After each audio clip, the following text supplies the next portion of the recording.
Welcome to Books in the Freezer, a podcast dedicated to the deliciously disturbing world of horror fiction. I'm your host, Stephanie, and today I am joined once again by horror author David Demchuk to talk about Selling Our Souls, Deals with the Devil, Faustian Bargains. So David, welcome to the show. It's always a delight to be on. Thank you very much for having me back. Of course, I do have one question for you. Sure. Wouldst thou like to live deliciously? I'm not doing too badly right now. I am living pretty deliciously. So we have all the butter we could want. Yeah, I suppose one could always live more deliciously.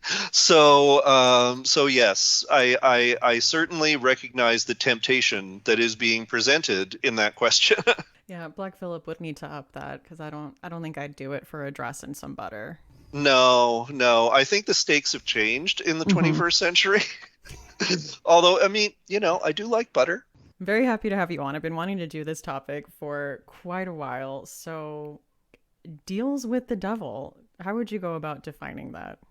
Yeah, I mean the concept of Faustian horror is interesting because it's such an old piece of folkloric horror, the concept of somebody wanting to make a deal with the devil in order to get something that they feel is lacking in their life. Whether, I mean, traditionally, the story talks about a scholar who wanted to have more earthly knowledge and wanted to be able to have new experiences and to basically sort of like be led into a life of corruption is really what they were thinking, I think. So what it seems to require is, number one, it requires a person who wants something that they feel is unattainable, or that maybe they're just, I don't know, too lazy to attain in the conventional way. And then the second thing is a deal in order to be able to acquire that. And usually the story goes that you're selling your soul to the devil. And then thirdly, it requires a devil. Different versions of the story play with different aspects. Obviously, it's not always a scholar. Sometimes it's someone who's very down and out. Sometimes it's people who are very ambitious and who crave, either more fame or or more financial success, or something that clearly is sort of selfish and venal and potentially within itself kind of corrupting to the soul. You then can play with the concept of what the bargain is, whether you're selling your soul literally, and therefore are going to end up in hell, or whether you're selling some aspect of yourself, some, your integrity, your morality, or you can extend it beyond yourself, your relationship, your spouse, your child, someone who is an innocent in Hmm. that way. And of course, then there's the question of, does it have to be the devil?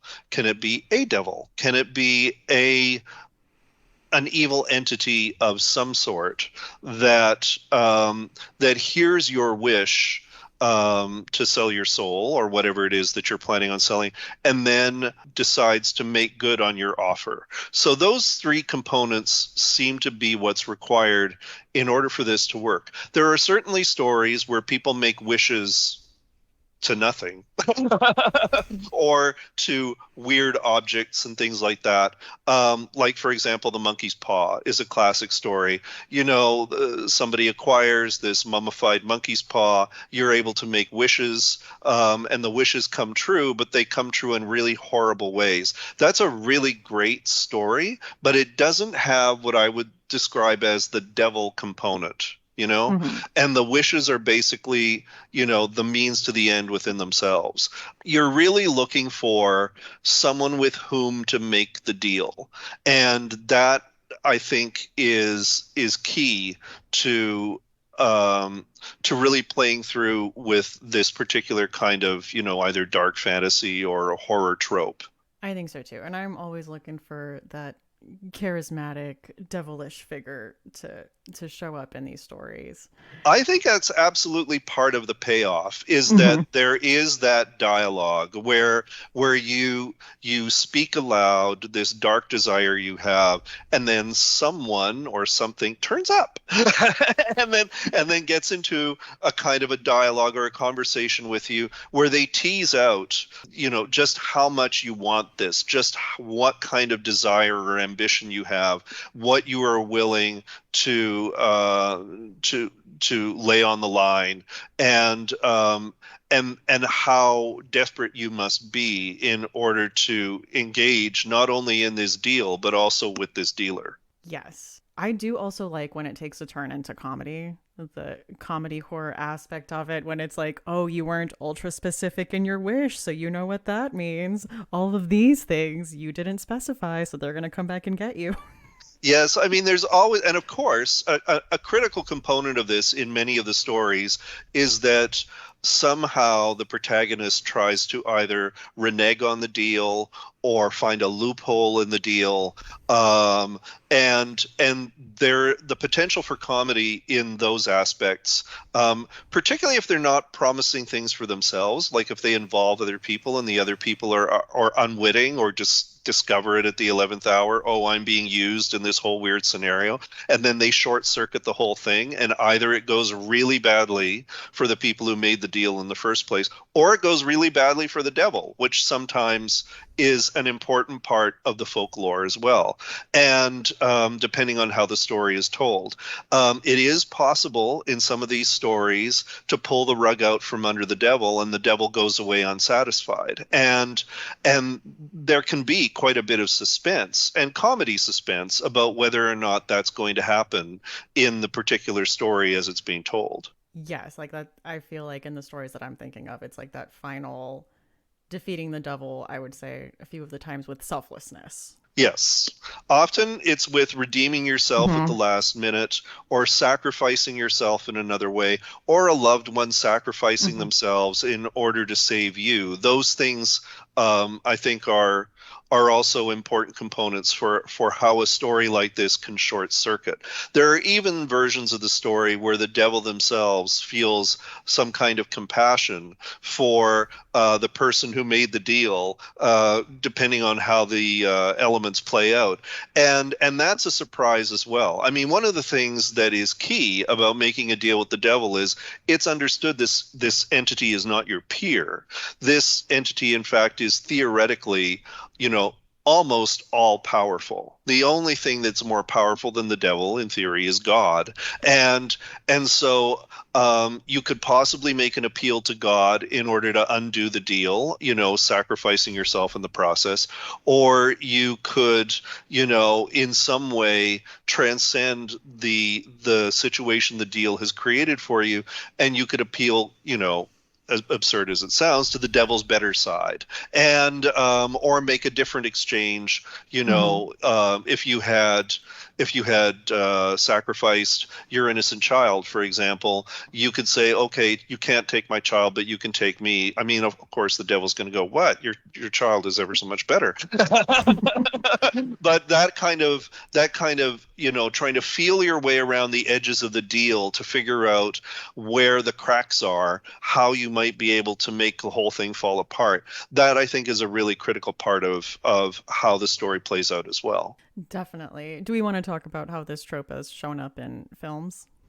Oh yeah, I mean, I think for probably as long as there've been movies, there have been versions of this story that have been told in silent films, and of course in films throughout the classic period. And I mean, and there are interesting, weird variations of it even today. So there's a lot we can talk about. Definitely. I wanted to start off with one of my favorite Stephen King books, Oh, Needful which is Things. Needful Things. Yes, absolutely. Which is the proprietor of the curiosity shop, Mm-hmm. who comes to the small town and starts, as I recall, starts giving people the things that they desire, and of course that starts to turn inside out for them. Yes, we got Leland Gaunt, the charismatic, very showing up out of the blue shop owner in this town who, yeah, has this antique shop with all of these treasures and all of the citizens of. I think this one is set in Castle Rock. I'm sure the Stephen King heads will come for me on that. They will let me know if I was wrong. I think this is one of the Castle Rock stories, though, and they all. The citizens of the town just start going crazy for different things in this shop, and deals are made. Yes, absolutely. And I think he's a really great example of a charismatic character or entity. It's every bit as much his charm and his seductive quality and his temptations as it is anything that's in the shop or anything that the people desire. He really is a huge focal point for the story. Definitely. I mean, I think when people think of Needful Things, Leland Gaunt is tip of the tongue. Yeah. Like, it is just what they think of. You can picture him however you want to picture him. You can picture the shop like, it springs, it's crystal clear in anyone's mind, when they have that story. And in the movie, was it Max von Sydow? I'm trying to remember. Whoever it was. I'm only thinking of Ed Harris. I can't remember who. Well, yes, Ed Harris. Yes, I remember. But whoever it was, you were probably looking it up. Whoever it was, yes, you're right. It was Max von Sydow. Well, I mean, wonderful classic actor, just brought a tremendous depth and dimension to the role. Clearly was having a delightful time. Because, I mean, this is one of the things that's also great about it as a story. If you're going to adapt it into like theater or film or opera or television, it's a juicy part. There are a lot of great parts potentially in the telling of this story, but this is always a great role. And the people who play, variations on it just have a tremendous time. I know, I'm looking down at the list. I'm like, you know what? All these actors had a great time. Yeah. Elizabeth Hurley, Al Pacino, they ate it up. They loved it. Yeah, absolutely. And in Angel Heart, Yep. which is also, which is Robert De Niro, he too is just obviously he's getting paid. He's putting his feet up. He's having a great time. and that of course is based on a Clive Barker short story. So there are, between Stephen King. I did not know that. Yes, it's based on the Hellbound Heart. And between Stephen King and Clive Barker, I mean, I think a lot of the great horror writers feel that it's a really great trope to play with and to experiment with and to try to find out what they can do that's new with the story and that will surprise people as they're reading it. It's I think that's the temptation for the writer, who in many cases is the stand-in for the protagonist when telling these stories. Yes. Did you ever watch the Wishmaster movies? I don't think they quite fall into this exactly, but I did kind of want to talk about wishes getting turned on their head. Yeah, I think that this is where, again, I watched the first one, but I've got to say, so many years ago, I'm so old, and so many years ago that I barely remember. I remember the look of the Wishmaster more than anything else about the movies. But this, again, is where it doesn't necessarily have to be the devil or even a devil. In this case, it's a jinn or a genie, as we understand it, who is summoned by teens, I want to say. Yeah, they're like breaking into a museum and they like knock over the lamp and something and summon him. And then once again, it's the whole thing of being able to grant wishes. And once again, the wishes have their dark component to them, and people get their comeuppance, and that's again playing with the exact same sort of Faustian trope, but in a different setting, and an exoticized and orientalized setting, to be sure. But there is that aspect of it, absolutely. Yeah. That actor also having the time of his life, doing so much eyebrow work. Eyebrow acting, I think, is a very important component in this role, no matter what movie it's in or what story it is. I mean, he's great at it, but just I can't do it. I don't have the eyebrow dexterity. that he does. Well, I'm Ukrainian. We only have one eyebrow, so that actually impedes us terribly. It's no eyebrow acting for you. Yes, no eyebrow acting for me. In the franchise, I only watched the first two. Yeah. Um, he is essentially waiting for people to make these wishes and then waiting for specific wording so he can turn it on his head and turn it against them. And sometimes, like, it's a horror movie, kill people in these really outlandish and cuckoo bananas Yeah, ways. absolutely. Which is, which for the slasher aspect of it, I mean, that's part of the fun as well, Mm-hmm. is just, taking sort of like this crazy approach to murder and mayhem. And it really does make the movies more entertaining than they deserve to be. But he's a big part of it. He really lands the role, and he brings it all home with his expressions, his intonation. It's a lot of fun. I thought so too. It was one of those movies that I had kind of seen around the ye old video shops when they used to exist. And I was like, that looks interesting. Someday I'll watch it. And then I saw it on Tubi. I'm like, today is that day. I'm going to do it. Yeah, absolutely. I think that it was a staple in many of the old VHS video stores. I can certainly remember it at places like Blockbuster, where and of course, I don't remember how many sequels there were, but they felt like a multitude of them Mm-hmm. all lined up in a row. And it was essentially the same movie over and over and over again. But it's a formula that kind of refuses to die. So if you're inclined to be entertained by even one of them, then you might as well check them all out. So I mean, if it ain't broke, don't fix it. no, absolutely. I was watching the newest episode of What We Do in the Shadows last night in Hulu. Have you been watching that? No, I haven't. I only ever saw the movie, I think, but I understand the series is really good. It is really good. I think just all the hijinks they get into, they keep outdoing themselves. But in this latest season, Nandor found a djinn and he was granted 3 wishes. And so his familiar Guillermo is kind of trying to help him like navigate, like they're really being careful about their wording. And it's the djinn there just kind of patiently being like, they're correct in what they're doing. It's just really annoying to just sit here. Well, yes. I mean, it's that whole thing of trying to lawyer your wishes in such a way as to make them airtight and Mm-hmm. not have them fire back against you. I mean, one of the things that's really delightful about What We Do in the Shadows is that the characters know the tropes as well as we do, Mm-hmm. and and they're able to explore them from the inside, which I think is a lot of fun. And this would be an excellent example of them sort of going, okay, we know how this works. We know how this is going to work against us. We're going to try to find a way to make this work for us. And I think that would be just a treat. I mean, I think that's something I'd like to see more. I want to see more devil lawyers. I think there was a character like that showed up in the Netflix Chilling Adventures of Sabrina, Oh, and I was like, okay, why don't we have more of this? Of like, I'm a mortal lawyer, but I specialize in like demonic law. yes, I think that's a brilliant idea. I think there should be more of that. Absolutely. And then I touched on it earlier, but yeah, Al Pacino's portrayal as the devil in the '90s movie, The Devil's Advocate, is peak.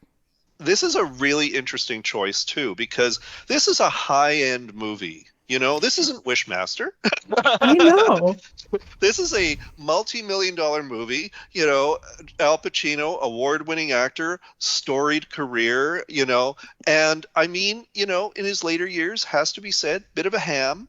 And this is the kind of role that absolutely, compliments, flatters a hammy actor. You can just go, go, go.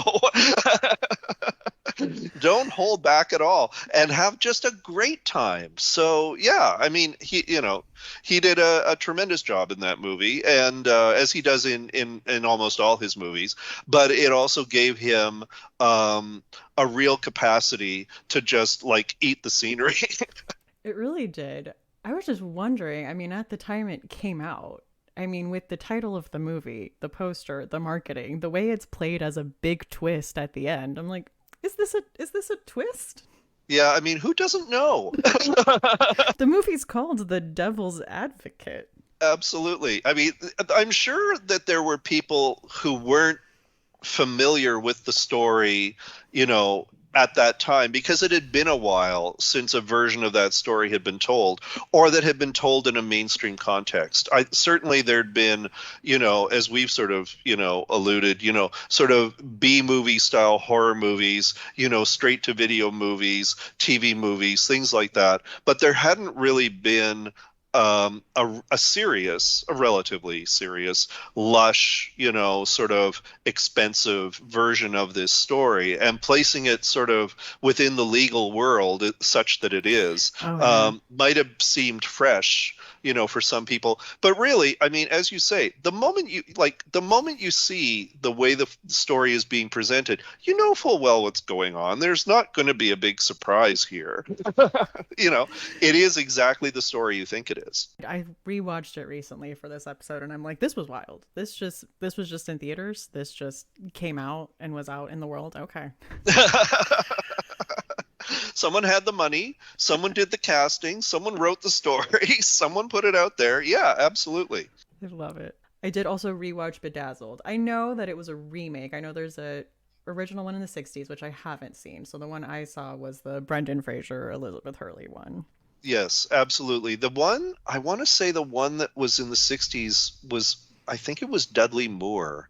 And it was, and I think that in fact it was some of the comedians who were involved in the British comedy group Beyond the Fringe who were involved in that. I could be making this up because again, I'm an elderly person. But that was part of the deal when they were doing it in sort of the so-called swinging 60s was like, what if the devil's a woman, or what if the devil is represented by a woman? And so the temptations become sort of more overtly flirtatious and sexual in that sort of like Austin Powersy kind of Mm-hmm. way.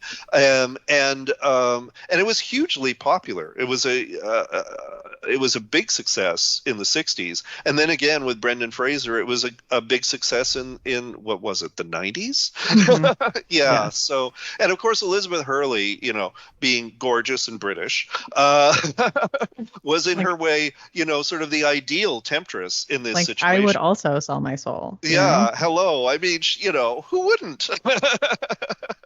And again, having the time of her life, like Yes. clearly the better part. Yeah. I mean the different characters that Brendan Fraser plays. I will say not all of it ages super well. There is some brown face going on.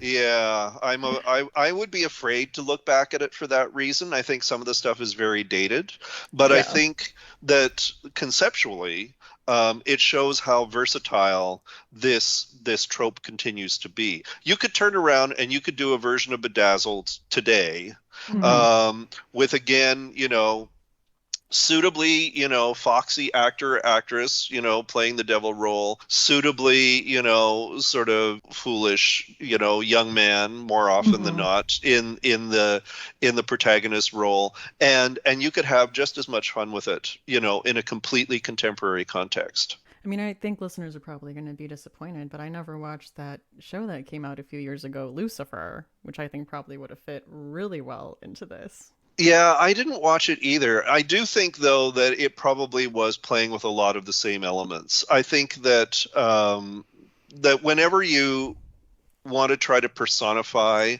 evil and have that evil working in the world as an entity, there's a natural attraction to this particular trope. And I think that it's hard to resist. So, yeah, I would expect to see elements of that. And we've seen elements of it, as you've pointed out in Sabrina, there have been elements of that. A lot of the contemporary sort of, I want to say, they're not really CW shows anymore. Whatever, whoever it is who's making these shows these days, there are elements of that sort of deal with the devil thing, even on the most sort of like subtle, nuanced, almost subliminal level. There's always a sort of a thing going on. The temptation of evil and the overtness of the corrupting yourself or sacrificing aspects of yourself in order to pursue it. So, yeah, I think that's it's still a live wire in our culture today for sure. Definitely. I was talking with you before we recorded, but I think one of the modern iterations of it was in the movie Ready or Not, which falls into the you're sacrificing others for, in your case, in this case, success, wealth. And I'm sorry to spoil it for people who haven't seen it, but it is this family who has made this deal with this dark entity that when someone joins their family, they have to play a game. And if they choose hide and seek, essentially they have to be killed before sunrise, as a sacrifice to maintain their wealth and status. Absolutely. And what's really neat about this is, of course, it shows how elaborate the whole deal has to be. It has to be this game. It has to happen at this time. You have to do this before this time, or in the case of this particular family, terrible things will happen to you. You'll either get your success and maintain your success and your wealth, or something dreadful is going to happen in the family, which means, of course, the stakes are super high. And they have had, the reason they've been able to maintain their success is that they have gotten a succession of people involved in the family and then bumped off who have not been particularly skilled. And then, of course, along comes Samara Weaving, who is a force of nature in whatever horror movie she is cast in. And she just, she's going to live no matter what. She is not a shrinking violet. She is absolutely going to beat the game. And you take great delight in watching her do so. The thing where you have what would normally be the protagonist, selling somebody else's soul instead of their own is a relatively new invention. It's a relatively new twist to the story. The first time I ever saw it, I think, was in Rosemary's Baby, which of course came out in the late 60s. And spoiler alert for everyone who hasn't seen it and really should, the whole thing behind it is that her husband has made a deal with the Satanists, and has sold the soul of their unborn baby, that Rosemary is carrying, in order for him, horrifically, because it's just so trite, in order for him to become a successful actor. Guy Woodhouse just... Yeah, if ever there was a way to make sure that, that you do not like this man at all, the fact that he would, sell, first of all, that he would rent out his wife, and that secondly, sell his child in order for something so crass and pathetic. It's quite remarkable. At the end, he is just an incredibly hissable villain. And whereas the Satanists, because they're all basically, older people who live in this old apartment building in New York, there's almost a comic side to them. They're not especially threatening, except that there's quite a few of them. And they don't actually mean Rosemary any harm. They just want the baby. And of course, what happens which is really interesting for me, what happens in this situation is that Rosemary is about to kill the child until she sees it. And we know what she sees is not attractive. We know the first thing that happens is she sees the baby's eyes, and she exclaims, "What have you done to him? What have you done to his eyes?" And of course, one of the Satanists says he has his father's eyes, which is so very creepy. But Rosemary comes to a place where she believes that even though the child is half devilish, the child is also half her, and that maybe there is a way that she can reach out, as raising him, reach out to the human side of her son and overcome the devilishness that is inherent within him. And so it's unusual in a Faustian story like this that you reach such an ambiguous conclusion. Yeah. And that was one of the things that was that first of all felt very real. It felt very honest. It felt like something that a mother would feel in that situation, even if she was confronted with something truly monstrous, that she would still see herself and her humanness within it, and that she would try to preserve that. But this is really only approachable as an ending to this kind of story if you make someone else the protagonist other than the person who's making the deal. Because because Rosemary's not evil. She's a bystander in the situation.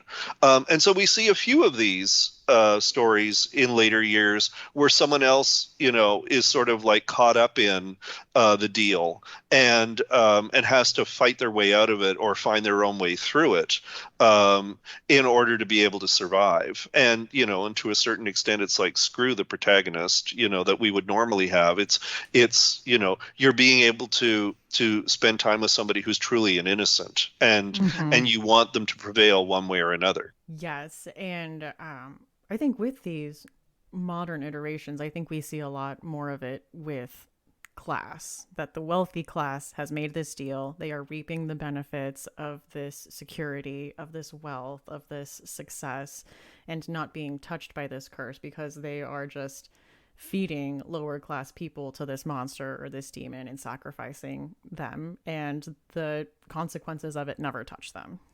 Yes, I think that class is a big component.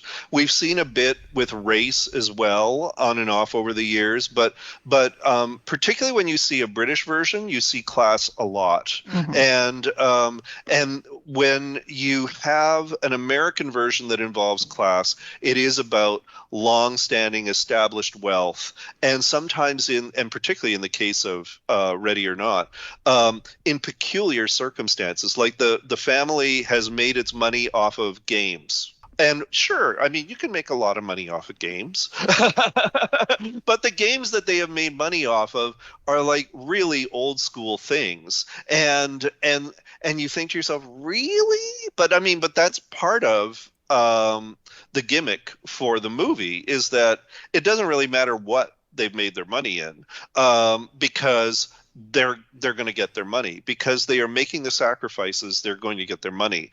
And it's actually kind of funny, and it actually is kind of tiresome for them that they have to go through this exercise of hide and seek, and they're running around with crossbows and guns and shooting the wrong people and all of it. They're really quite inept. They really need somebody handed to them on a platter. Truly. But I think I also really like that this deal was made generations before them, so they don't even know if it's really real at the end. No, until they're big comeuppance. Yes. Which is, it has to be said, a very big comeuppance. But until the big comeuppance, it really is that thing where they don't know if they're just doing this for the sake of doing it. But they have that fear. And they're right to have that fear that if they don't go through this ritual, something bad could happen. Really, the only thing that they imagine, I suppose, is that they could just lose their money. It doesn't occur to them that worse things could occur. And they do. But for them, even the loss of a penny is more than they are willing to tolerate, and they will kill whoever they need to kill, really primarily her, in order to maintain the status quo. And there is, as we watch this, even though it's a very gory comedy, we recognize that there's an element of truth to this. We believe that rich people will sacrifice, and we've seen it ourselves, dozens of people, hundreds of people, thousands of people, cities full of people, in order to maintain their level of wealth. And so watching it play out in absurd sort of terms is kind of cathartic, actually. In the words of Samara Weaving, fucking rich people. Yes, absolutely. Damn Yankees, I think, is a great example. It's very convoluted, but in short, there is a guy who is sort of an everyday ordinary Joe who really wishes that his favorite baseball team, I think they're called the Washington Senators, could finally win a game against the damn Yankees, the New York Yankees, and so he goofily sells his soul, and not only does do the Washington Senators get to start winning games, but he in fact gets to change identities and he gets to play on this baseball team. And but of course the deal that he's made has a loophole, and the loophole is that, if he decides to pull out of the deal at a particular point, just as the Senators are winning, he gets to walk away without any harm. So the devil has an accomplice whose name is Lola, who is I guess the precursor to the Elizabeth Hurley character in Bedazzled. The devil uses Lola as a temptress to try to keep him in the deal for as long as possible, so that, of course, his soul can ultimately be collected. And so there's one of the things, of course, that has to be said about it as a movie is it's a musical. It was originally a Broadway musical. It is a movie musical. It has Gwen Vernon, who was Bob Fosse's partner for a very long time. And she, of course, gets the big song, which is Whatever Lola Wants, Lola Gets. And Little Man, Little Lola Wants You. And it's a really great song. And while the devil is a charismatic enough character in Damn Yankees, she really gets to completely sell the deal. Once again, you have this incredibly enticing, charismatic, charming woman who, by hook or by crook, is going to seal the deal. And it's a real treat. It's a lot of fun to watch. The other movie that I would like to think most people have heard of by now. Certainly most people in your podcast who listen to your podcast have heard of by now, but was not a hit at the time and was only a hit in one city in North America, the city that I was born and raised in, Winnipeg. Phantom of the Paradise. By Brian De Palma, which took the story of Faust and set it firmly in the rock world in the 1970s. And it's an amazing movie. And I really hope that if you haven't seen it, people who are listening, that you check it out, because there is so much terrific stuff going on in it. In this particular version, there is a young man named Winslow Leach who has composed a rock cantata that is based on the story of Faust. And a nefarious record producer played by Paul Williams basically steals the music and entices Winslow to sell his soul for rock and roll, quote unquote, in order to get the album produced, and in order to get the young woman he's fallen in love with, whose name is Phoenix, into a starring role. And then, of course, the deal, spectacularly falls apart on a number of levels, and it stays quite close to the original story, to the original Faust story, while introducing a lot of really interesting musical elements that reflect the trends of the time, from a resurgence of sort of 50s style music and surfer music to sort of like R&B style music, and then sort of moving forward into sort of, that sort of gothy, sort of deathy, sort of creepy Alice Cooper-y kind of metal, hard rock that was happening at the time, and it has fun with all of that stuff, and it manages to take a lot of the musical themes that it sets up and adapt them into these varying kind of genres. It's a really neat movie to watch, and it has a very strong horror element as well as comedy and musical. So yeah, it's a lot of fun to check out. I have not watched that one. You should absolutely watch that movie. I watched Damn Yankees for this. It's on Tubi, so if anyone wants to check it out, it is available on there. But I'll have to check out Phantom of the Paradise. That sounds really good. It is just a riot. It really is. This episode is brought to you by Libro FM. Libro FM is the first and only company which lets you purchase audiobooks directly from your favorite local bookstore. You can pick from more than 150,000 audiobooks, including bestsellers and recommendations from booksellers. You'll get the same audiobooks at the same price as the largest audiobook company out there. You know the name. But you'll be part of a different story, one that supports community. If you're new to audiobooks, they're the perfect way to get more books into your busy life. Listen during your commute, while doing chores, walking the dog, or just relaxing at home. All you need is a smartphone and the free Libro FM app. If you already love audiobooks and don't know what to listen to next, check out recommendations and curated lists from people who know audiobooks best. Booksellers. And us. We also have a playlist on there full of books that have been recommended on this podcast. Books in the Freezer special offer. You get 2 audiobooks for the price of one, just $14.99, with your first month of membership using code FreezerBook. This offer is valid for new members in Canada and the United States. Thank you, Libro FM, for supporting the show. All right, well, should we get into talking about books? Oh, of course. Always. Always. It's why we're here. All right, well, I'll start off with probably one of the more popular recent releases in this genre, and that is We Sold Our Souls by Grady Hendrix. Have you read this one? I have not read it, but I know all about it. And Grady is somebody who is absolutely, I don't know, I think he has a list of the tropes that he wants to cover that are sort of classics in the horror genre. And this is, of course, as you know, yet another example of someone who takes the Faust story and puts it into a musical context. Now, you've read it. Tell us a bit about it.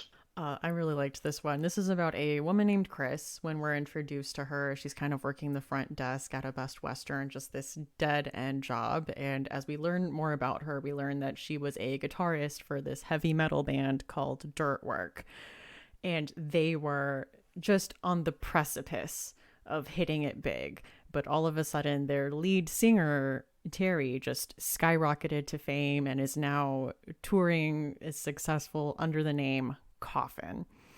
And one of her old bandmates reaches out to her and basically tells her, like, Terry is successful because he sold all of us out. Like, all of us can't find any success or joy or happiness in life, and it all went to him. And also there's all these conspiracies going around. So the friend sounds unhinged and she doesn't know what to think. She's like, he's saying don't trust UPS drivers, they're coming out to get you. And she's like, I don't even know what to do with you.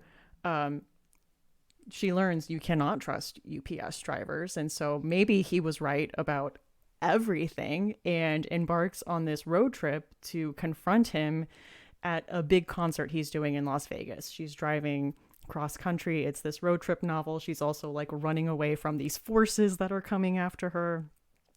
And then all of this, there's this heavy metal stuff going on, which I don't think I fully appreciated the first time I read through it. I think I've gotten a little more into the metal scene now, and I think references and stuff might land a little better for me if I read through it now.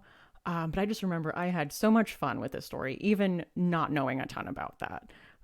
Just Chris as a character, kind of the road trip story, all of these like conspiracies, and then you kind of get these pages from like chat rooms and stuff. It was just all of it put together for this like fun story. Well, and I love that kind of element where somebody presents you with this scenario and you think to yourself, okay, I am dealing with a mad person here. and then you start to make, like little observations or little discoveries, or sometimes big discoveries that make you think, okay, maybe the whole way that I'm seeing the world is utterly wrong. And maybe I am in fact, the victim of some sort of, elaborate sort of, puppetry that's going on that has ruined my life. And how can I try to restore normalcy and get at this person who has betrayed all of us? I think that's a really clever idea. I read a Kim Newman, I didn't put it on our list, but I read a Kim Newman book years ago called The Quorum, and it was kind of the reverse.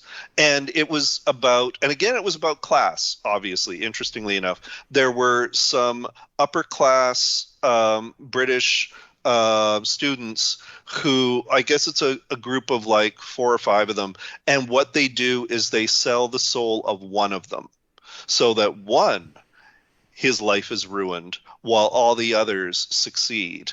And that Oh. too, yeah, it's really interesting. The fact that, people are sort of, independently arriving at this concept and figuring out ways to, and it was a satire of London during that period, which again was probably around the 80s or the 90s. But the fact that it was so class based, and it was quite dark, and the stuff that happened to this one guy was tremendously upsetting, and they were all just like living their lives. We're just living our lives. One of them, of course, obviously has regrets, and he sort of ends up subverting the whole thing. But again, it's that thing of, someone, sacrificing other people for their own success, and how that can either play as comedy or it can play as really stark and disturbing horror.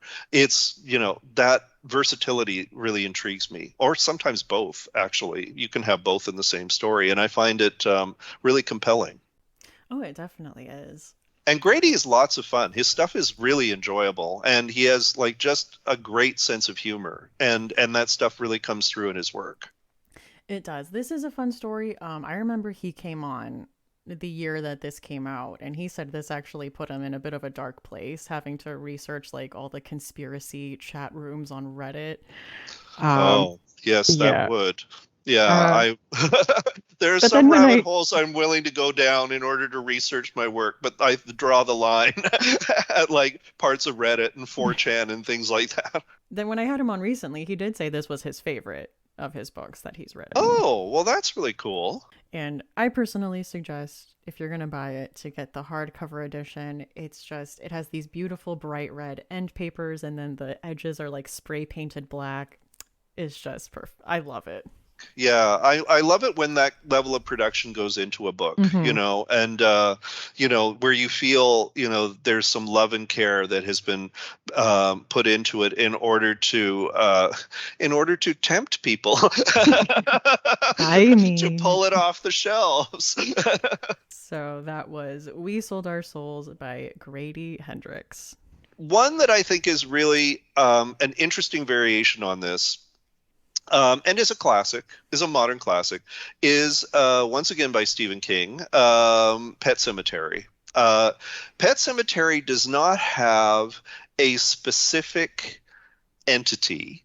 There are allusions, but it still fulfills a lot of the Faustian Bargain elements. Of course, as we all know by now, and if you don't know, shame on you, it is about a husband, wife, and child and cat who move to this town, that has kind of inexplicably a highway running through it that unfortunately often kills off one thing or another. In one case, it's a cat. In another case, it's a child. However, there is a pet cemetery which is built on supposedly an indigenous burial ground that has the power to bring things back to life, but not quite the way they were when they were originally alive. And the question becomes, is this a deal that you would be willing to make? Would you be so consumed with grief and so consumed with despair that you would want to bring something you loved back to life, in a 90% capacity? And oh, what's the other 10%? Could it be something evil, murderous, and horrible? And but it's a very powerful story. It's beautifully told in the Stephen King tradition. It's always, it's one of his best books in that it is about so much more than just itself, and really does look at the complexities of family and love, and the question of life after death. It's a tremendous read, regardless of whether it fulfills the Faustian Bargain template. And it raises a lot of questions in anyone who reads it about what they would be willing to do or not do in a similar situation. I love this book. I think this is, yeah, as you were saying, probably one of his best. And is Lewis the main character? Is that his name? I believe it's Lewis who is the father. I just love the change in him because kind of when we're introduced to he and his wife, he's this very clinical doctor, and he kind of talks down to his wife for having this very emotional view of death and having kind of issues with her sister. And he's like, I am a doctor, I deal with death all the time, I'm very detached, until it happens to him, until it hits home and it's his son. Then suddenly he's the one that goes into the pet cemetery. Well, this is it. And the fact that he's a doctor, like the heavy, heavy irony of that, and his attitude in the situation up until that change is really key. Because if he was somebody who was a little more likable or a little more approachable, I think it would be an entirely different story. But in fact, he has a fall before he actually gives in and makes the choice to go to the pet cemetery. And that transition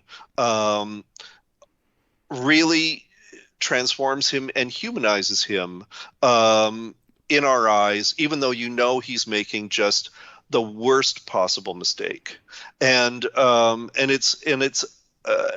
twists and turns in the latter half of the book are actually really ghastly and upsetting and nightmarish. And you think to yourself, oh, Stephen King, I know what Stephen King has to offer. I know how to navigate through a Stephen King book. This is, I believe, his novels, his darkest, his grimmest, his, like, it is not long, but it's still substantial, but it is not one of his longer books. Short, sharp shocks, really, like, designed to get you in the latter half of the book. Very, very effective.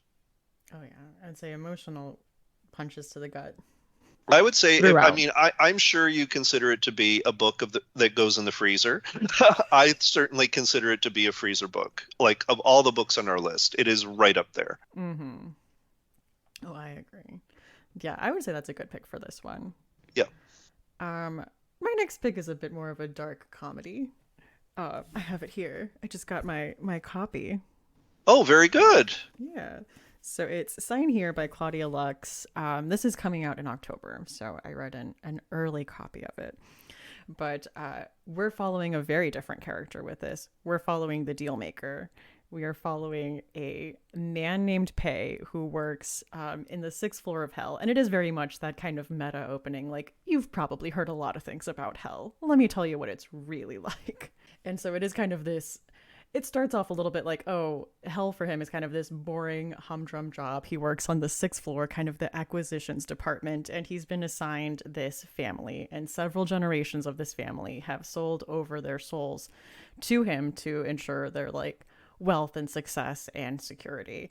And so he kind of just needs to get, like, one more.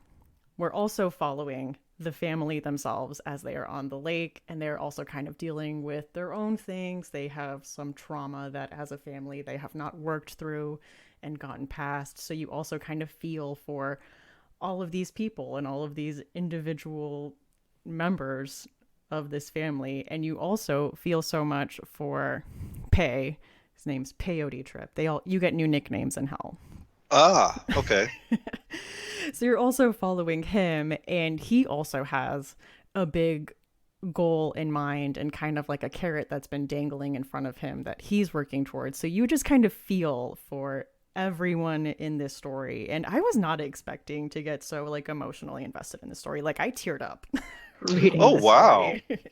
And it was very funny. You know, it's funny when it's supposed to be funny. It is funny to kind of see them all work together and talk about like, you know, hitting their quotas and like different scenarios where you see him kind of sweet talk someone into signing over their soul and like what that looks like. I just thought it was a very, very fun take um, on this trope, kind of seeing it from the other side, the side of the devil himself, or one of the worker bees, I guess, in hell. I think that's extremely clever. We don't often see this kind of deal making from the other side, and the fact that it obviously wouldn't be a one deal for hell scenario. If it's interesting, of course, first of all, that it's sort of a minion of hell rather than the devil, quote unquote, and secondly, that it's like you would have to have different deals going with different people and different families in order to, I love the idea of like fulfill a quota. But in order to keep hell populated, you're offering up a lot of temptation, and how administratively you can just sense that it might be a nightmare. So the fact that you would create compassion for that kind of character in a book like that, I think, is a really clever idea. Like it's immediately, it has me hooked. I really enjoyed it. I was really surprised by I think how much I ended up connecting with this book. And I think if people like the world building of shows like The Good Place and stuff like that, I think this is one to check out when it comes out in October. I would say this is a pretty room temperature book. Like I said, it is mostly a dark comedy more than anything, but I felt like I had to talk about it for this episode. I was curious about whether or not there was anything super spooky or scary going on in it, but even if it's a romp, it sounds like it's a lot of fun and a really interesting take on the idea. So I have one to offer up. Go for it. And that's going to be Conjure Wife by Fritz Lieber. Fritz Lieber, I think, is known mostly for fantasy and science fiction from, I would say, probably the 40s, 50s, probably the 50s, maybe even early 60s. Classic writer. And in this case, Conjure Wife is about satanic doings in on a university campus, and which is a place that's actually just perfect, just perfect. In this situation, we have a young professor and his wife who are relatively new arrivals to this campus, which feels like it's in New England and feels like it's very established and old, and there's already a sort of a structure, a hierarchy among the professors and among their wives, and so they're trying to sort of like fit in, and he's considered to be a new and fresh sort of young guy in the scenario, and there's of course some seething jealousy and resentment. These people are all forced to socialize with each other and play bridge with each other and stuff like that, but he's doing relatively well. He is managing to succeed within his department. He does not realize that it's because his wife is a witch. And not only is his wife a witch, but other people on the campus are also witches and are actively fighting against him and his wife. And he is just blithely unaware of it until he starts to detect that his wife has all these like little charms and little things that point to like, sort of protection spells and stuff like that. And of course he thinks it's nonsense, and he thinks his wife is becoming unstable because of the pressure of the situation. He doesn't realize that if they destroy all of that stuff and renounce it, that the whole thing is just going to cave in upon them. And sure enough, it does. And then she, makes a deal, or, tries to make a deal. He kind of stops her in order to try to bring things back the way they were. She is prepared to sacrifice herself, her life, in order to save him. And those elements are, in fact, the most potent elements in the entire story. Of course, he is able to sort of turn the tables on the woman who is behind all of the machinations that are going on. But the love that they have for each other as a couple, as outdated as this kind of social structure is and this kind of mentality is, we can still see elements of it, in academic circles, in corporate circles, even today. Things are still, very, patriarchal. And I was going to say, I do kind of see the like husband not acknowledging that any of his success comes from the invisible labor of his wife. when that stuff all comes to light, it's actually, you think to yourself, oh yeah, times haven't changed at all. You could totally tell this story today. There is absolutely a way to tell this story today.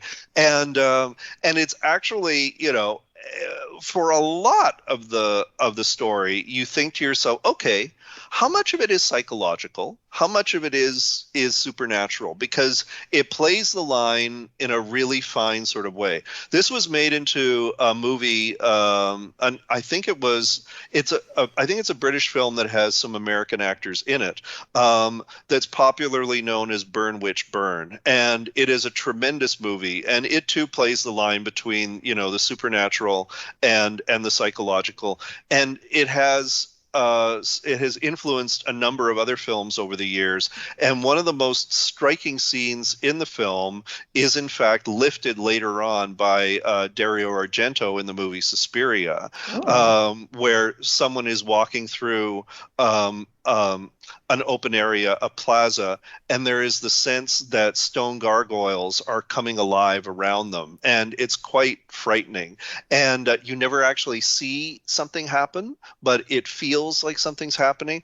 That film is absolutely paying homage to Burn Witch Burn. It is a really interesting moment.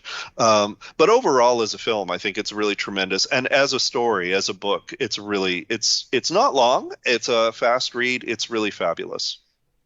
Ooh, that's been on my TBR for a while. Absolutely. Yeah. Move it up. I mean, especially knowing that it's not a huge time commitment. It's not a 500-page tome. Or by any means. All right. I will definitely check that out. My final pick is also a quick read. It is a novella called Where the Devil Waits by Wesley Southard and Mark Steensland. This is from Cemetery Gates. And this is about a group of friends who get convinced by one of them to go visit this abandoned church in the middle of Pennsylvania where it's rumored that the devil is there. And if you beat him in a foot race from the gate to the door of the church, he will grant you a wish. What he doesn't tell them is that if you lose the foot race, you will not be alive come sunrise. Oh, that's harsh. So, like they're messing around, they do this stuff, and one of them loses the foot race, and it is a brutal death. Like, I was reading it and I was like, whoa. Come down. So it is kind of them. There is the element of like the remaining survivors kind of getting together, researching, trying to figure out like, where did this come from? How can we work together to outsmart this? Like, there's a ticking time thing. Can we find a way to outsmart this element to it? Oh, that sounds fantastic.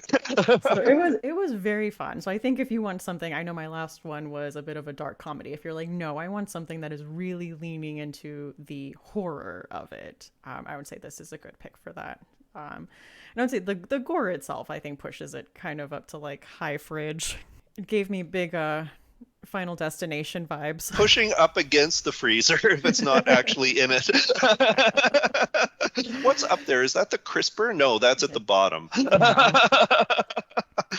It's in the back. It's getting freezer burn. It's like way in the back. Oh, fantastic. And it's a novella. It's not long. It's short. No, it's a short little read. That is Where the Devil Waits, and that's by Wesley Southard and Mark Steensland. So I have a couple of others, but I think I'll Hmm. just pick one. And it's one that I think is, first of all, I think it's one that's really obvious. Secondly, it's one that's really queer. In fact, not only Okay. is it really queer, but it also really struggled upon publication because of its queerness. Of course, it is the legendary book, The Picture of Dorian Gray by Oscar Wilde. And only in the last, I want to say, 10, 12 years or so did we finally get a version of the book that had all of the content that had been cut out previously finally restored. Really? So, yeah, it's taken that long. It's really interesting. And it's not because by contemporary standards, the material is explicit in any way. It's just that it is so obviously uh, a comment on homosexuality in Victorian, culture at that time, and so of course it is the story of a man whose portrait is painted by an artist, and as you know, and he sees himself in the portrait looking young and beautiful, and he himself understands that he will grow old, he will become decrepit. If he's lucky, he'll grow old and become decrepit. And so what he does is he wishes essentially to the painting. Again, not, it's playing the line. There's not really an evil entity in this situation. The wish is kind of expressed to the painting, but there is that sense that something has hurt him, and that the wish is that the painting should grow old and decrepit in his place, and that he himself should remain ageless. And the agelessness that he is looking to maintain is tied very heavily for his desire, well, first of all, for his vanity, but secondly, for his desire to engage in what would be considered to be aging and corrupting experiences. He is a sensualist, he is a sybarite, and this, of course, is where the homosexual elements come into play, because those things are considered to be the corrupting elements that are at work within him.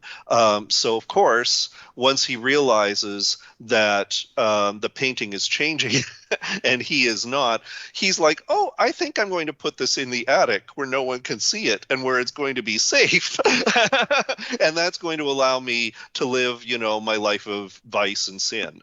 And of course, in doing that, he betrays his girlfriend, whose name is Sybil Vane, I believe. He is responsible for people's deaths. He is just throwing himself into a life of lust and sort of exotic experiences, sex, drugs, and I guess that period's equivalent of rock and roll.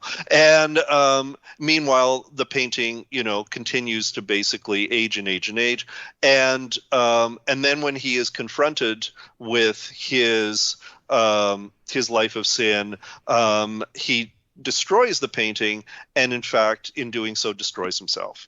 And it's an amazing story. It too is not long. It's probably just over the edge of being a novella. Not terrifying, but probably for its time, a really unsettling and really disturbing read in the way that that sort of like ghost stories and horror stories from that period can be. A lot of it is happening on the psychological level. A lot of it is watching him decay from the inside out as a character, and other people being sort of like torn apart in his wake. It's a clammy and uncomfortable story, absolutely, even now. I definitely need to reread it. I have not picked it. Yeah, I was thinking I read it when I was 15, and I remember my main takeaway being, hey, there was no devil in here. I was told there would be a deal with the devil. Yeah, exactly. The fact that he makes the wish to the painting and that somehow that sticks, Hmm. And you think to yourself, maybe it's the artist. The artist certainly comments on the Hmm. situation as it unfolds, but it does not feel like the deal has been made with the artist. It feels like the artist is a bystander in the situation. So it's interesting that it occurs the way that it does. And yet there is that feeling that a deal has been made, and there is Yes. that feeling that someone or something has overheard this unfortunate desire to sell your soul in order to remain, young and beautiful and desirable, and a part of, this sort of like sybaritic lifestyle.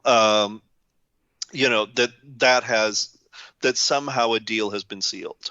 Yes. I mean, I remember after that being very into the story as kind of like the stakes get higher and higher and it's getting like harder and harder to keep this a secret as people keep finding out and it's like a whole thing. It is a fun story. I need to reread it now though and kind of have a little more understanding.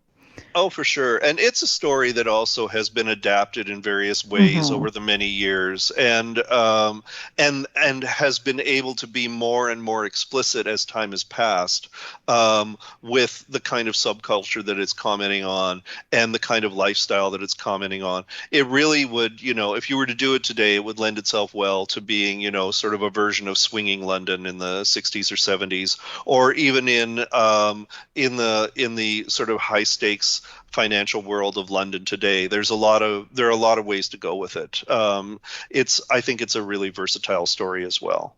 Definitely. I know the Dorian Gray character showed up in Penny Dreadful. I didn't watch too many seasons of that. Yes, absolutely. That's one I kept meaning to go back to. And it seems to me that there was a relatively recent adaptation, either as a miniseries or a TV movie or something like that in the last 10 or 15 years or so. But it's something that I think is always ready for reinvention. There's an element of it. I know I'm going back to Phantom of the Paradise here, but there's an element of it in Phantom of the Paradise as well, where we find out that the evil record producer, played by Paul Williams, is in fact not the devil. He himself has sold his own soul. He's under Oh. contract as well. And he has a videotape of himself where he made the deal, and the image in the videotape is aging and corrupting so Oh. that he himself can remain young and he himself Oh. can remain, sort of contemporary, in the pop music community. It's a very clever comment on the way pop music works, and the way that the Yeah. music industry works. And when you see how Paul Williams look Paul Williams looks in the video, it's ghastly. It's very upsetting.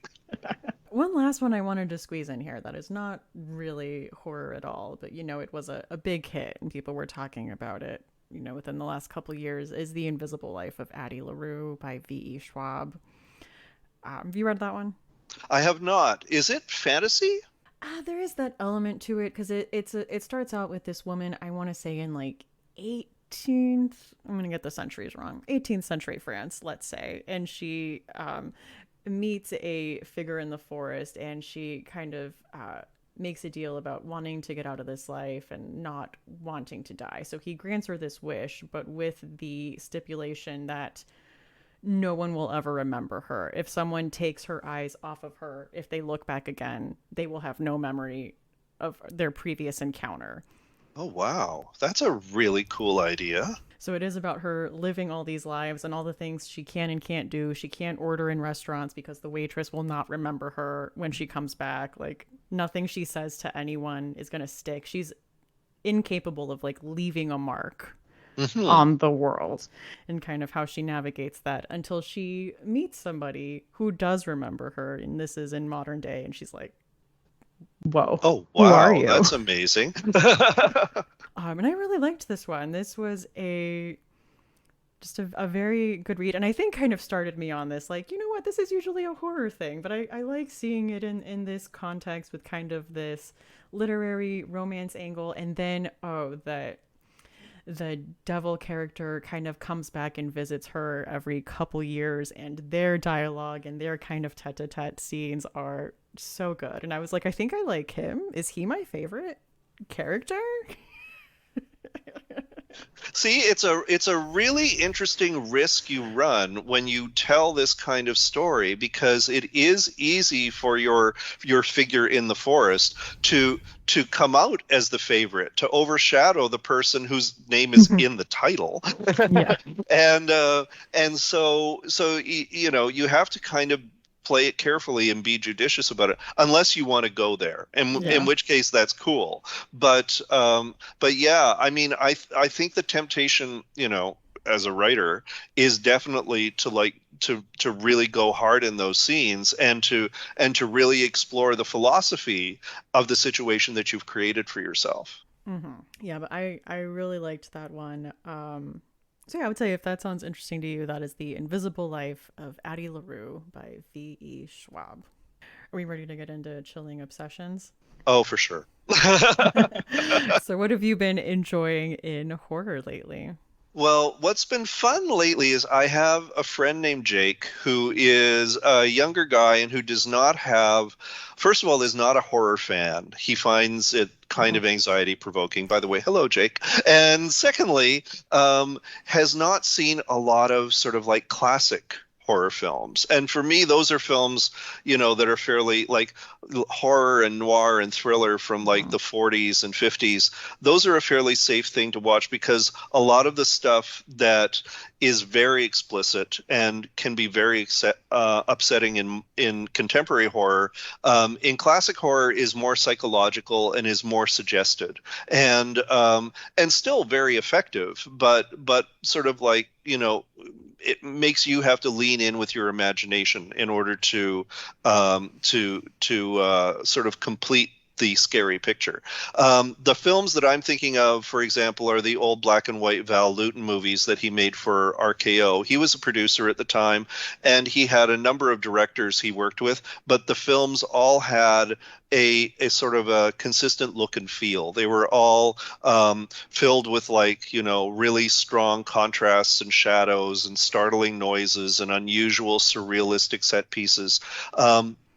Some examples are Cat People, the original Cat People, I Walked with a Zombie, The Leopard Man, The Curse of the Cat People, which is very different and more dreamlike than the original Cat People.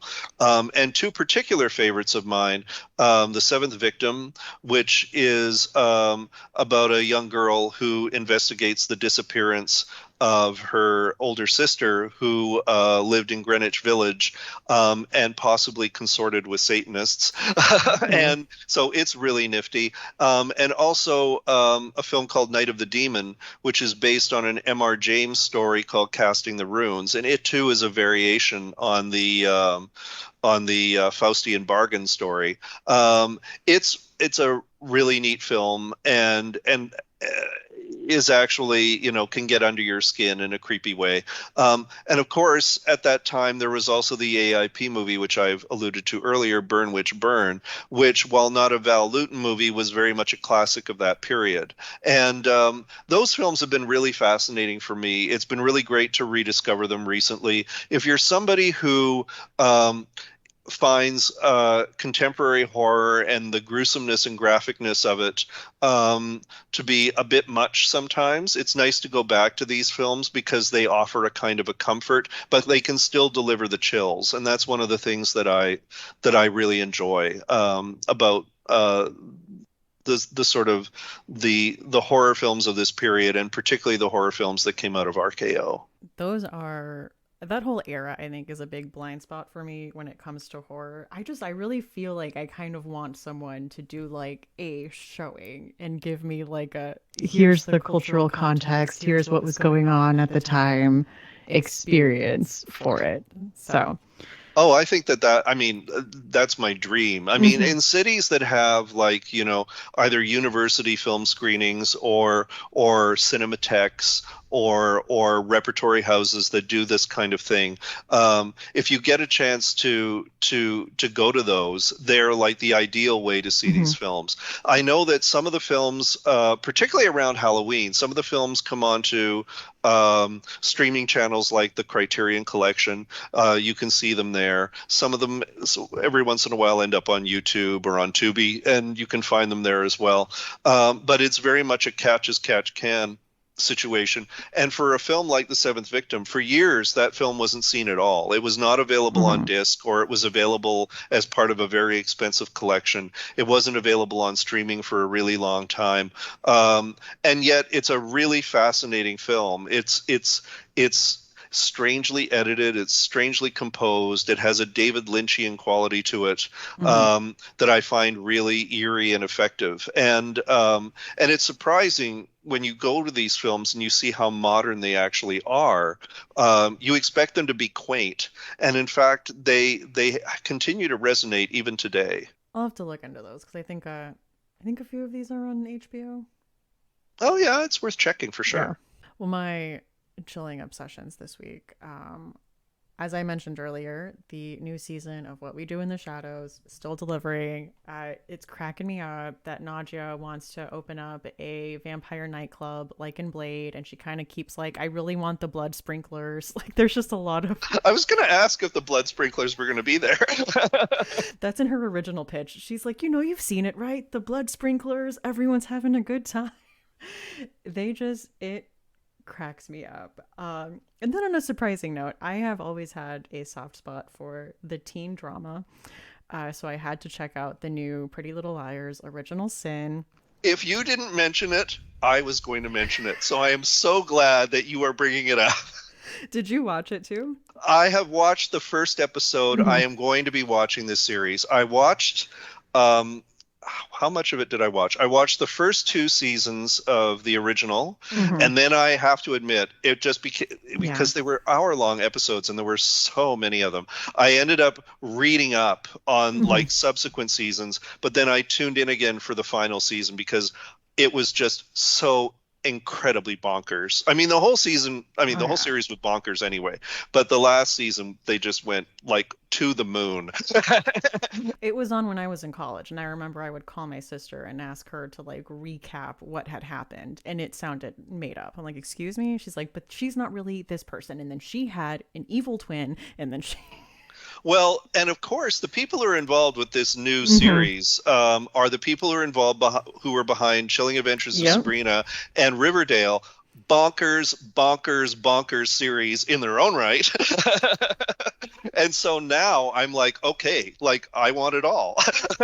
Yeah. So yeah, Roberto Aguirre Sacasa, who did the graphic novel for Chilling Adventures of Sabrina as well, which is like one of my favorites. And I think we see those elements with like the dark, dingy high school, and I'm loving that we have like a big horror fan character that's constantly name dropping like horror references here and there. So it's been fun, and I'm very excited to check it out and seeing that it is leaning much more into the horror. And I'm like, all right, let's see how this goes.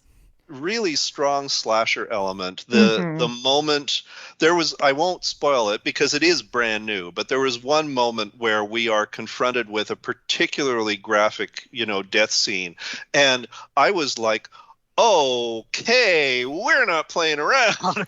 Yeah, we're not on the CW anymore. We're on HBO. So, David, before we sign off, I gotta know, what's your final girl song? Well, my final girl song this time is, I mean, I can't help myself. It's Whatever Mm-hmm. Lola Wants by Eartha Kitt, from Damn Yankees. She never played it. She didn't get to play the role, but she certainly sang, the shit out of the Mm-hmm. song when she did her version of it, and I just adore it. I love it. I mean, I will have to look up her version of it. I saw it when I watched Damn Yankees. I'm like, this is a fun song. So I will be adding that to the playlist.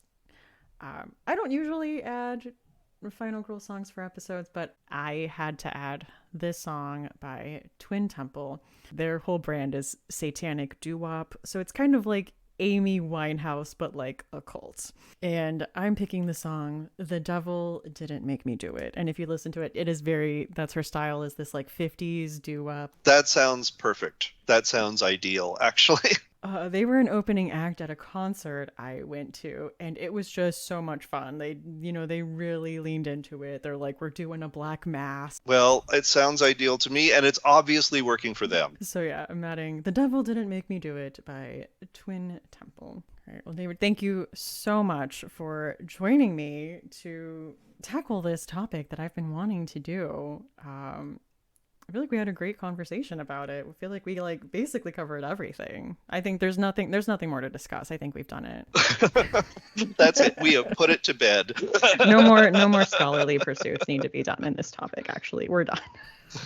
Well, of course, it was my pleasure to be here. It's always delightful talking to you, and it's such a great topic. There's just, there's an embarrassment of riches. You can go in any direction, and you can find wonderful versions of this story. So thank you very much for having me on. Yes, thank you again.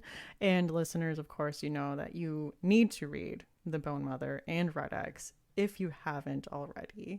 And as per Rachel's suggestion, she said the audiobook for Red X is fantastic, which when I reread, I think that's how I'm going to revisit that one. Oh, yeah. No, they did a tremendous job. My contribution is minor compared to everything else that goes on. All right. So listeners, definitely check that out. And yeah, I mean, if you're in this situation, get yourself some legal counsel, some devilish counsel, if you can find some. Absolutely. Don't go in alone. Books in the Freezer is a bi-weekly podcast. We post episodes every other Tuesday. You can find us on Instagram at Books in the Freezer, on Twitter at BooksFreezerPod, on Facebook at facebook.com/booksinthefreezer, on TikTok as Books in the Freezer, and you can send us an email at booksinthefreezer@gmail.com. If you would like to support the podcast, there are a few ways to do that. One of them is to become a Patreon supporter at patreon.com/booksinthefreezer. There are several different tiers of support from $1 to $5 a month with, all kinds of different perks at each level, ranging from early episodes to bonus episodes to movie nights, group chats, etc. So if any of that interests you, you can check that out. Our latest bonus series has been delving into The Exorcist. So last month's bonus episode was on the novel by William Peter Blatty. This upcoming month will be on the film. And then I think we are reading Legion, just kind of in the Exorcist universe, also by William Peter Blatty. So check those out. You can get access to those at the Malevolent Spirit level. You can also go to Amazon and use our Amazon link that is in the show notes. Just do whatever normal shopping you would normally do, and a small percentage of that goes to help the podcast. So big thank you to all of you who have done that already. And if you're looking to support the podcast without spending any money, there are absolutely ways you can do that. A huge one is to leave a review on a site like Apple Podcasts or Spotify. Spotify, I think it's easy because you can just leave a star rating. You don't need to write anything. If you leave it on Apple Podcasts, I think you do need to write a couple sentences. And thank you so much to all of you listeners who have taken the time to do that. It really helps the show gain visibility. And honestly, just sharing on social media and reaching out, all of that is huge. Thank you so much. So, even those comments that I'm going to get for this episode telling me, you know what, Pretty Little Liars was actually a freeform show, not a CW show. I did catch that while I was editing. I was like, that's not correct. Past Stephanie. As always, I'm Stephanie. You can find me on Twitter at lady_Gagnon. That's LADY_GAGNON. And on Instagram at That's What She Read. And that is That's with 2 A's. We will be possibly taking a break next week, when an episode would come out, just because I'm going to be out of town and not have internet, Wi-Fi access. So I have a lot of people lined up to do some exciting topics though. So I will see you then. So see you next time on Books in the Freezer.